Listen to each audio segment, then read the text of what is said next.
Bonjour à tous. Eh bien, prenons encore un court instant aujourd'hui pour lire et méditer un deuxième passage du livre du ciel de Luisa Picaretta. Au nom du Père qui m'a créé, du Fils qui m'a sauvé et du Saint-Esprit qui me sanctifie. Amen. Jésus, à nouveau, je m'immerge dans ton acte unique et éternel d'amour, dans ta divine volonté. Je m'unis à toi, je m'identifie à toi, je me consume en toi, je fusionne ma volonté dans la tienne. Je te la donne, Seigneur, je n'en veux plus de cette volonté. Je ne veux que toi, alors remplis-moi de ta présence, de ta lumière, de ton Esprit Saint, de tes grâces, de tes bénédictions et prends les commandes de mon existence. Prends vraiment les petites rênes de ma vie jusqu'à mon dernier souffle et ne me permets pas de m'éloigner de toi. Seigneur, garde-moi vraiment bien enfermé dans ton divin cœur, que je puisse ne voir que toi, n'entendre que toi, ne sentir que toi. Vraiment, donne-moi cette sainte indifférence pour les choses du monde et fais de moi un instrument entre tes mains pour que je puisse travailler à l'avènement de ton royaume, Seigneur. Merci pour tout ce que tu nous donnes. Merci pour ton amour infini, pour ta miséricorde sans borne. Merci pour ces magnifiques enseignements. Je te demande de nous disposer à nouveau pour que nous puissions accueillir vraiment avec ta propre sagesse, ta propre intelligence et que nous puissions y penser, que cela puisse vraiment nous transformer et que nos vies puissent te plaire, Seigneur. Vraiment que nous puissions devenir beaux et gracieux à tes yeux. Vraiment. Que nous puissions être des enfants de lumière, en fait. Reprendre notre place de fils et de filles légitimes de toi, Seigneur, de Dieu. Alors, je te demande maintenant de parler à travers ma bouche. Envoie-moi ton Esprit Saint, que je reste toujours unie à toi dans ta vérité et que ce moment fait par toi en chacun de nous puisse vraiment sauver des âmes. Que vraiment ce moment puisse te ramener tous tes enfants à toi et que tu puisses en être heureux, Jésus. Alors, le passage que nous allons méditer est celui du 27 décembre 1926.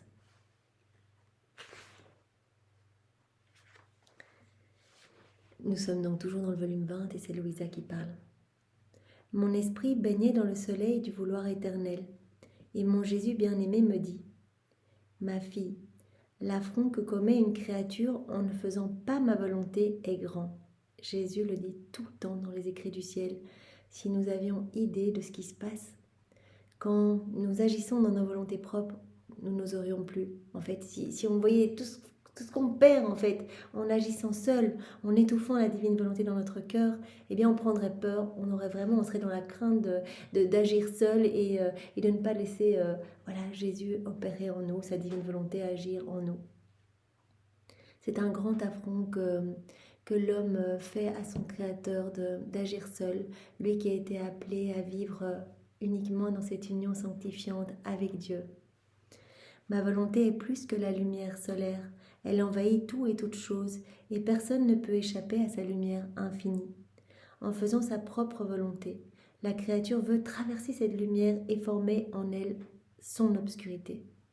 Jésus nous dit bien que la lumière de sa divine volonté se trouve partout, chaque élément créé est vraiment est un voile qui cache la divine volonté opérante et agissante.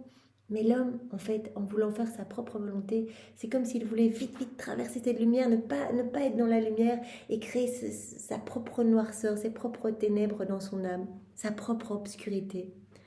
Mais ma volonté s'élève et poursuit sa course de lumière en laissant la créature dans les ténèbres de sa volonté propre. Si quelqu'un traversait la lumière du soleil et se formait en lui une longue nuit, ne dirait-on pas qu'il est fou et qu'il commet un grand mal ? Voilà, si on voit quelqu'un qui essayait tout le temps de se mettre à l'abri en dehors de la lumière du soleil, qu'il essaie de se créer une petite vie dans la noirceur, dans les ténèbres, on se dirait mais qu'est-ce qui se passe alors que tout le monde recherche un petit peu cette lumière ici-bas, la lumière du soleil. Eh bien, à plus forte raison, essayons vraiment de nous placer dans la lumière de la divine volonté et de la laisser nous travailler, de la laisser vraiment irradier de notre personne. Pauvre malheureux, il mourrait de froid, la personne qui se mettrait continuellement, qui essaierait de traverser très vite la lumière du soleil pour essayer de vivre dans les ténèbres. Eh bien, cette personne mourrait de froid, ne recevant plus la chaleur et la lumière du soleil. Il mourrait d'ennui, incapable d'agir parce qu'il lui manquerait le bienfait de la lumière. Il mourrait de faim, n'ayant ni lumière ni chaleur pour cultiver et féconder son petit champ recouvert par l'obscurité de sa volonté. C'est la même chose pour nous, si on essaye d'être dans nos propres ténèbres, de vivre dans notre volonté propre et qu'on vraiment on rejette cette belle lumière de la divine volonté, qu'on l'étouffe dans notre cœur pour laisser la place à la noirceur, eh bien le petit champ de notre âme en fait ne reçoit pas cette lumière pour être irrigué, pour vraiment produire de belles choses. Il n'y a plus cette vie divine opérante, grandissante, agissante en nous.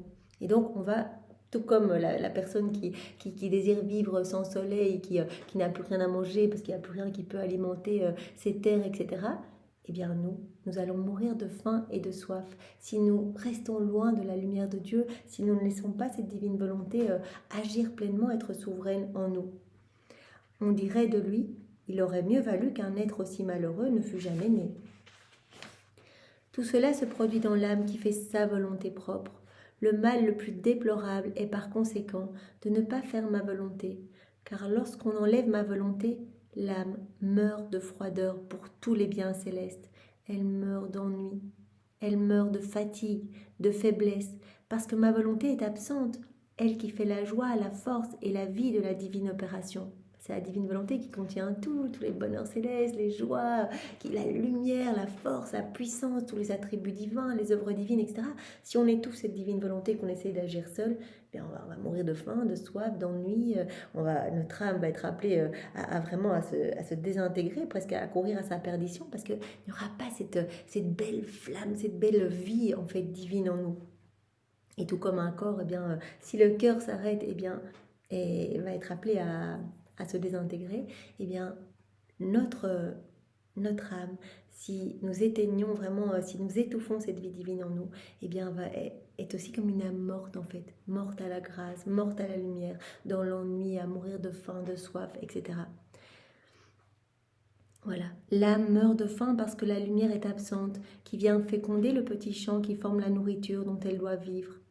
S'il n'y a pas cette lumière, eh bien vraiment, c'est comme si l'âme était un petit champ, et s'il n'y a pas cette lumière qui vient féconder, donner vraiment des belles choses, eh bien l'âme va vraiment, va se putréfier. Les créatures pensent que ne pas faire ma volonté n'est pas un grand mal, alors qu'il renferme tous les maux ensemble. Faire sa volonté propre, ça renferme tous les maux, les vices, les iniquités, les méchancetés, tout est compris dans la volonté humaine. Toute la noirceur, la puanteur, tout cela est dans la volonté humaine, alors que dans la divine volonté, il n'y a que splendeur, lumière, beauté. Alors faisons vraiment notre choix aujourd'hui, donnons notre oui à Jésus une fois de plus. Il nous le redemande à travers cet enseignement, il nous redemande vraiment cet abandon pour qu'il puisse nous transformer et laisser sa belle lumière rayonner de notre personne. Après quoi il ajouta, « Ma fille, chaque bien, pour être un bien, doit avoir son origine en Dieu. » C'est très important, voilà, si on fait quelque chose, mais que cela trouve son origine dans notre volonté propre, eh bien, tout va être alimenté en fait par notre orgueil. En fait, on retrouvera toujours une source un petit peu d'orgueil, de vanité, etc. Et donc cela ne plaira pas à Dieu. Par conséquent, l'amour, le fait lui-même de faire le bien, la souffrance, l'héroïsme des créatures qui se lancent tête première pour accomplir quelque chose, l'étude des sciences, sacrées et profanes, en somme, tout ce qui n'a pas son origine en Dieu, enfle la créature, la vide de la grâce.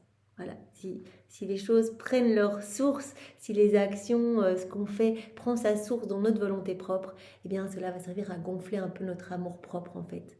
Et cela nous vide de la grâce. Soit on se remplit de nous-mêmes, soit on se remplit de Dieu. Si on se remplit de nous-mêmes, eh bien la divine volonté ne peut pas trouver sa place pour agir. Vraiment, le Seigneur nous le demande tout le temps, laisse-toi dépouiller, laisse-toi dépouiller. Il n'y a que dans le dépouillement le plus total. Vide-toi complètement de toi-même pour que je puisse te remplir à ras-bord de moi. Et tous ces biens qui n'ont pas leur origine en Dieu ne commencent qu'avec une origine humaine et sont comme des œuvres balayées par un grand vent qui avec sa puissance réduit en un tas de poussière les cités, les villas, les somptueuses résidences. Voilà, Jésus dit, voilà, tout ce qui trouve sa source dans la volonté propre, en fait, tout ce que vous allez remplir dans votre âme, tous ces actes, tout ce que vous allez faire, eh bien, tout va être comme balayé, en fait, par votre amour propre, en fait, ces violentes passions, voilà, cet orgueil, tout cela va être vraiment, balayé, tout va être réduit vraiment en poussière. Combien de fois un vent puissant ne détruit-il pas les plus belles œuvres d'art et d'ingéniosité, se riant avec sa furie de ces œuvres si vantées et admirées? Combien de fois le vent puissant de l'amour-propre, donc c'est vraiment le vent de l'amour-propre, de la gloire personnelle, n'abat-il pas les plus belles heures? Si on fait quelque chose dans notre volonté propre, Jésus dit il y a toujours quelque chose pour un petit peu nous-mêmes, pour gonfler notre orgueil, notre ego en fait, pour notre satisfaction personnelle. Et donc tout cela en fait ne peut pas tenir, tout va être balayé par ces vents puissants de l'amour-propre en fait, de cette recherche de gloire personnelle. Et je sens la nausée que me donne ce bien lui-même. Voilà, si on recherche de l'intérêt personnel et que cet acte n'a pas à sa source de glorifier Dieu, en fait, c'est toujours l'intention qui importe, mettre une intention d'amour. Jésus, je fais cela pour te faire plaisir. Jésus, voilà, je fais ma vaisselle dans ta divine volonté et je veux vraiment te donner toute la gloire que tu aurais dû recevoir des hommes et toute cette gloire qu'ils ne t'ont pas donnée, toute cette gloire et cet honneur, cet amour que tu aurais dû recevoir si l'homme n'avait pas quitté ta divine volonté. Mettre une intention d'amour, cela change tout, en fait. C'est vraiment, alors on fait partir, eh bien, notre acte de la source en fait, donner directement de l'amour à Dieu, donner de la gloire, donner de l'adoration à Dieu, réparer au nom de tous, etc. Si on le fait dans notre volonté propre, même si l'acte peut paraître bon et pieux, il y a quand même quelque chose un peu, le venin de notre amour propre dedans, et Jésus dit même que cela lui donne un petit peu la nausée. Il n'y a par conséquent pas de remède qui soit plus efficace, plus approprié et qui bloque la furie de ces vents dans l'âme que la puissance de la lumière de ma volonté et l'éclipse qu'elle forme. Voilà. Quand on sent que voilà, on est un petit peu dirigé par notre orgueil ou qu'on agit sans Dieu en fait dans notre volonté humaine, et bien indirectement il n'y a rien de plus puissant que se replonger dans la divine volonté directement. En fait, ces gros vents qui détruisent tout, qui balayent tout, qui rendent tout noir et sombre, eh bien, vont directement être éclipsés par la lumière de la divine volonté. Il suffit que, voilà Jésus, je reviens à toi, je te demande pardon, là je me suis un petit peu égarée, je te donne ma volonté, ma vie, fais de moi ce qui te plaira. Directement, Jésus le dit, il n'y a rien de plus puissant, il n'y a aucun remède plus efficace que ma divine volonté, que sa lumière irradiant qui va éclipser eh bien, tous les ténèbres de votre âme, qui va venir vous transformer si vous êtes peut-être... friand de compliments, etc. Je vais venir vraiment transformer cela en vous pour que vous ayez cette sainte indifférence, vraiment tant dans les critiques que dans les compliments, que vous puissiez vraiment être tout à moi en fait. Jésus va nous rendre tout à lui. C'est le travail qu'il va opérer jour après jour par notre constance à nous plonger dans la divine volonté, notre constance à nous unir à lui. À chaque fois que nous nous unissons, il a l'autorisation de continuer son travail. Il vient défricher dans nos âmes et bien tout ce qui résulte de notre volonté humaine, tout ce qui lui donne la nausée. Cela lui donne la nausée, ces noirceurs, ces choses qui détruisent tout. Et bien Jésus va s'occuper vraiment de tout embellir et de tout remplir de sa force, de sa beauté, de sa pureté, de son humilité, de tous ses attributs divins. Il va nous remplir de lui et il va faire de nous eh bien, des extensions de sa propre humanité. Il va faire de nous des images, des échos de la Trinité, pour autant qu'on lui laisse travailler dans notre âme, c'est-à-dire en lui donnant notre oui continuel. La puissance de la lumière de ma volonté va former vraiment une éclipse, en fait, va venir vraiment chasser ces ténèbres dans les âmes. Chaque fois que cette puissance, cette éclipse formée par la divine lumière est présente, ces vents sont empêchés de souffler. Les vents de mauvaises passions, de mauvaises tendances, eh bien tout cela est empêché, en fait tout se calme. Jésus nettoie, purifie, embellit, vraiment transforme. Et la créature vit sous l'influence vitale d'une divine volonté, de telle sorte que le sceau du fiat peut être vu en tous ses actes, petits et grands. On demande à Jésus de venir s'unir à nous directement, il nous nettoie, il nous embellit, il chasse les mauvaises choses et il place le sceau de son divin fiat sur toutes nos actions, qu'elles soient toutes petites, qu'elles soient grandes. Je prends ce crayon dans ta divine volonté, Seigneur, c'est une toute petite action, ou alors je fais tout mon rosaire dans ta divine volonté pendant 2 heures, c'est la même chose, c'est un acte qui ne sera plus humain mais deviendra divin, fait par Jésus en nous. C'est un acte qui va produire de la lumière, de la splendeur, qui va aller sauver des âmes, etc. Pas nous, bien sûr, on ne fait rien du tout. Jésus en nous, sa divine volonté opérante et agissante. Chacun de nos petits actes, je fais ma vaisselle, je nettoie, je prends mon bus, j'écoute, je travaille, je me balade dans ta divine volonté. Quel que soit l'acte, grand ou petit, il va être empreint du sceau du divin fiat. C'est-à-dire qu'il va être porteur de la lumière de Dieu et il va pouvoir opérer des merveilles dans les cœurs de tous les hommes passés, présents et futurs. Et Jésus en nous, bien sûr. Sa devise est donc « Dieu le veut, je le veux. Si Dieu ne le veut pas, moi non plus ». Dans la divine volonté, voilà, on ne doit se concentrer que sur Jésus, en fait. Vraiment donner notre oui à Jésus, le laisser agir. Et notre vie va devenir une prière continuelle. Tout ce que Jésus veut, eh bien, il le fera à travers notre humanité, si nous lui en donnons l'autorisation. De plus, ma volonté maintient un équilibre parfait dans la création. La divine volonté se trouvant partout dans chaque élément créé, partout autour de nous, eh bien, nous savons bien qu'elle maintient l'équilibre magnifique partout. Partout. Donc si nous accueillons la divine volonté en nous, si nous la laissons agir, opérer en nous, eh bien nous allons être porteurs de cet équilibre magnifique et nous allons être en lien avec chaque élément créé. Nous allons être comme reliés à la divine volonté se trouvant partout en fait. On sera connecté à chaque élément créé. La création va nous reconnaître vraiment comme remplis de divin et ça va être magnifique. On va reprendre notre place vraiment de chef-d'œuvre de la création. De plus, ma volonté maintient un équilibre parfait dans la création. Elle maintient l'équilibre de l'amour, de la bonté, de la miséricorde, du courage, de la puissance et même de la justice. C'est pour cela qu'au plus on va se plonger dans la divine volonté, au plus même notre personnalité va changer en fait. On va vraiment changer parce qu'il va y avoir vraiment cette constance. On aura beaucoup plus voilà, de l'équilibre voilà, dans notre amour, équilibre de la bonté, équilibre de la miséricorde, etc. Jésus va venir placer cet équilibre en nous. Par conséquent, lorsque tu entends parler de châtiment et de trouble, ce n'est que l'effet de ma volonté équilibrée, qui malgré son amour des créatures, n'est pas sujette au déséquilibre. Alors Jésus fait une petite parenthèse ici en disant, ben voilà, la justice qui s'exerce par le biais de châtiments, de tremblements de terre, que sais-je, eh bien en fait, ma justice est un pilier divin et donc elle doit pouvoir s'exercer pour maintenir cet équilibre divin. Tout est équilibre en Dieu. Et donc si tu vois des choses se passer, voilà l'expression le débordement de ma justice pour ramener les hommes à moi, et parfois la justice doit se déverser sur les hommes, eh bien c'est un juste équilibre. Voilà, c'est un juste équilibre, c'est quelque chose qui doit se passer pour voilà, que ces piliers divins soient vraiment bien en équilibre.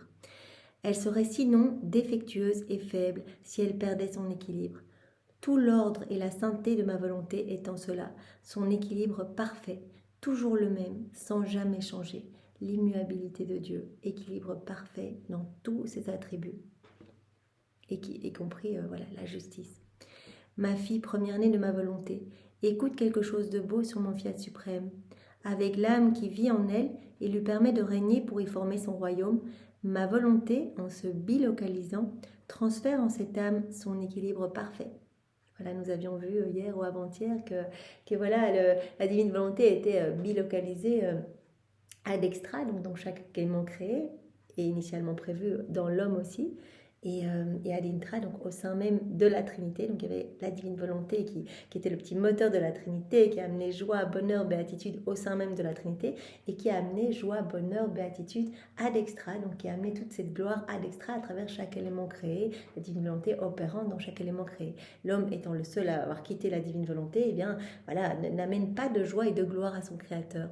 Et Jésus nous dit ici, si vous revenez vraiment là où je vous attends, si vous me donnez votre oui, si vous voulez vivre dans la divine volonté, il suffit de le vouloir et moi je ferai tout le travail en vous, eh bien ma divine volonté sera à nouveau dans votre cœur en fait, comme c'était le plan initial de Dieu. Elle sera bilocalisée dans votre âme avec son parfait équilibre en fait. Donc vous allez vraiment être parfaitement harmonisé, nettoyé de vos mauvais penchants. L'âme se sent équilibrée en amour, en bonté, en miséricorde, en courage, en puissance et en justice. Donc Jésus nous promet vraiment cet équilibre en nous si nous nous abandonnons entre ses bras et que nous lui manifestons notre désir de vivre en union avec lui. Et comme la création est extrêmement vaste, où mon vouloir exerce son acte distinct d'équilibre en chaque chose, comme l'âme possède cet équilibre, ma volonté l'élève et l'étend au point de trouver dans tous ses actes l'équilibre des uns et des autres en les unifiant pour les rendre inséparables. Donc la créature qui vit dans la divine volonté, l'âme qui s'abandonne, va être vraiment unifiée en fait, va se retrouver dans cet acte unique et éternel d'amour et donc va être connectée à chaque élément créé comme inséparable. Ainsi la créature se trouve elle-même dans le soleil pour faire les actes équilibrés que ma volonté accomplit en lui. Elle se trouve dans la mer, dans les cieux, dans la petite fleur qui fleurit, pour y apporter sa fragrance, dans le petit oiseau qui chante, pour réjouir la création tout entière avec l'équilibre de la joie. Elle se trouve dans la furie du vent, de l'eau, des tempêtes, pour l'équilibre de justice. En somme, ma volonté ne peut pas être sans cette créature. Elles sont inséparables et vivent ensemble. L'âme qui vit dans la divine volonté, eh bien, voilà, qui désire vivre dans la divine volonté, c'est comme un aimant. Jésus vient directement dans son cœur s'installer, mais ce n'est pas une présence mystique, c'est une vraie présence. Quand Jésus vient, bien sûr, son Père est là également, l'Esprit Saint aussi, et donc il s'installe. Il va même, il l'a dit, prendre des décisions à partir de notre âme, et bien de la même façon que s'il les prenait à partir du ciel. Donc vous imaginez Jésus qui est en train de décider, de juger les hommes, etc., à partir de notre âme. Donc c'est absolument magnifique. Notre cœur devient un vrai petit tabernacle d'accueil pour la Trinité, et cette présence nous transforme et nous façonne. Et donc Jésus dit bien que sa volonté ne peut pas être sans cette créature qui désire vivre dans la divine volonté, qui invite Jésus dans ses actions, etc. Donc sa volonté va être inséparable de cette créature. Et donc la créature va pouvoir être inséparable de la divine volonté présente partout dans les éléments créés. Et crois-tu que ce soit peu de choses que l'âme puisse dire « Je suis étendue jusque dans les cieux afin de les préserver pour le bien de mes frères ?» Je suis présente dans le soleil pour faire germer et féconder, pour donner de la lumière et préparer la nourriture pour toute l'humanité, et ainsi de suite pour tout le reste. Donc c'est absolument incroyable, on ne se rend pas compte de ce qui se passe en fait. On fait voilà, notre petit repas dans la divine volonté. Jésus, on dit juste, Jésus, je me plonge dans ta divine volonté et viens préparer en moi ce repas. C'est vraiment, je laisse ta divine volonté agir, opérer, je veux te faire plaisir, je veux te glorifier. Enfin voilà, on peut mettre une intention d'amour. Et directement, on est unis à la divine volonté dans son agir partout dans la création. Donc c'est comme si on était dans le soleil en train de donner de la lumière, de la chaleur, voilà, pour que tout prenne vie ici-bas. C'est comme si on était dans le vent pour balayer les nuages, etc. C'est comme si on était dans la mer, c'est comme si on était... voilà, on est dans chaque élément créé. On agit, on fait notre petite action. Et en fait, Jésus nous garde inséparables de son agir partout, dans chaque élément créé, de sa divine volonté opérante et agissante. Qui peut jamais dire « J'aime mon Dieu comme il s'aime lui-même, j'aime tout le monde et je fais tout le bien que mon Créateur fait à toute la famille humaine ». Donc on est unis à tout ce que Jésus est en train de faire pour tous les hommes, tout ce qu'il fait à travers la création, tout ce qu'il opère dans les cœurs, etc. Nous nous unissons à sa divine volonté opérante et agissante quand dans nos petits actes du quotidien, nous appelons Jésus et nous nous plongeons dans sa divine volonté. Vous imaginez, c'est juste complètement incroyable et magnifique. C'est la seule qui reçoit l'équilibre de ce divin fiat et lui permet de régner en elle. Donc comme Jésus dit, qui peut dire « J'aime mon Dieu comme il s'aime lui-même » Donc donner de l'amour divin à Dieu, donner Dieu à Dieu. Qui peut dire ça ? J'aime tout le monde et je fais tout le bien que mon Créateur fait à toute la famille humaine. Qui peut dire « Je suis en train de faire tout ce que Jésus est en train de faire, etc. » Personne, si ce n'est l'âme qui s'est unie à Jésus et qui laisse Jésus travailler à partir de son humanité. C'est la seule qui reçoit l'équilibre de ce divin fiat et lui permet de régner en elle. L'âme qui permet à la divine volonté d'opérer et de régner en elle, d'être souveraine en elle. C'est magnifique, Seigneur, tu nous as à nouveau donné vraiment le mot à la bouche, vraiment cette soif de nous unir à toi et de te laisser tout faire en nous, même si vraiment nous n'avons pas aidé. Et vraiment, je crois que ça nous subjuguerait si on voyait ce qui se passait au niveau spirituel. Je crois que le fait de ne pas savoir, quelque part, voilà, on avance acte après acte, mais c'est tellement incroyable et tellement grand ce qui se passe en nous quand nous nous unissons à toi. Eh bien Seigneur, garde-nous dans cette unité et vraiment donne-nous cette grâce de la souvenance de pouvoir t'appeler tout au long de nos journées, tout le temps. Un acte fait dans nos volontés propres, c'est une vie divine perdue. C'est vraiment, on empêche Jésus d'aller sauver les âmes, etc., etc. Donc il a besoin que nous l'appelions dans toutes nos actions. Alors il suffit on offre notre journée le matin, on offre toutes nos actions, etc. Et tout au long de la journée, on appelle Jésus. Si on a un petit peu oublié dans la matinée, eh bien à midi, Jésus, pardon, je refais toute ma matinée dans ta divine volonté. Vraiment, je t'offre déjà mon après-midi, surtout le soir. Voilà, je refais toute ma journée, chaque microseconde, je l'unis à toi, Jésus, et j'unis ma volonté à la tienne pour que vraiment tu puisses trouver de la joie dans toutes mes actions. Et je t'offre ma nuit. N'oubliez pas d'offrir votre nuit parce que ça fait directement 8h, 10h où Jésus peut agir, peut aller consoler des âmes, donner du repos, sanctifier, purifier, etc. Donc c'est vraiment super important. Ça devient comme une nuit de prière, comme si on était en adoration, qu'on était en train de faire des rosaires et des prières à n'en plus finir. Donc c'est vraiment magnifique. C'est vraiment un cadeau. D'ailleurs, Jésus le dit lui-même, c'est le miracle des miracles, c'est le prodige des prodiges. Il n'y a rien de plus grand, il n'y a rien qui me glorifie plus que ça. Alors voilà, offrons-nous complètement et n'hésitons plus. C'est vraiment, même si on peut avoir des petits doutes, se dire oui, mais là, peut-être que je suis un peu indigne parce que j'ai fait tel péché, etc. Ça, c'est le démon qui vient essayer de nous faire douter. Non, revenons à Jésus, il nous aime, c'est ce qu'il veut nous donner. Il veut nous donner cela à chacun. C'était le plan de Dieu dès le départ pour chacun de nous. Et cette prière du Notre Père qui nous a enseigné que ta divine volonté soit faite sur la terre comme au ciel. Tout son passage sur la terre où il a travaillé pour nous réhabiliter à vivre dans ce royaume de la divine volonté. Toute l'œuvre de la création qui nous manifeste vraiment ce désir de Dieu de nous voir vivre en union avec lui. Toutes les manifestations de son amour, nous sommes appelés à chaque instant à revenir à cette place. Alors vraiment, ne fermons pas nos yeux et laissons la lumière de Dieu nous transformer et vraiment offrons-nous complètement. C'est tellement beau et c'est tellement grand. Merci Jésus pour ce bel enseignement que tu nous donnes à travers la personne de Louisa. Sois béni, loué et glorifié et remercié au nom de tous dans ta divine volonté. Au nom du Père et du Fils et du Saint-Esprit. Amen. Soyez tous bénis. Belle journée à tous. Au revoir.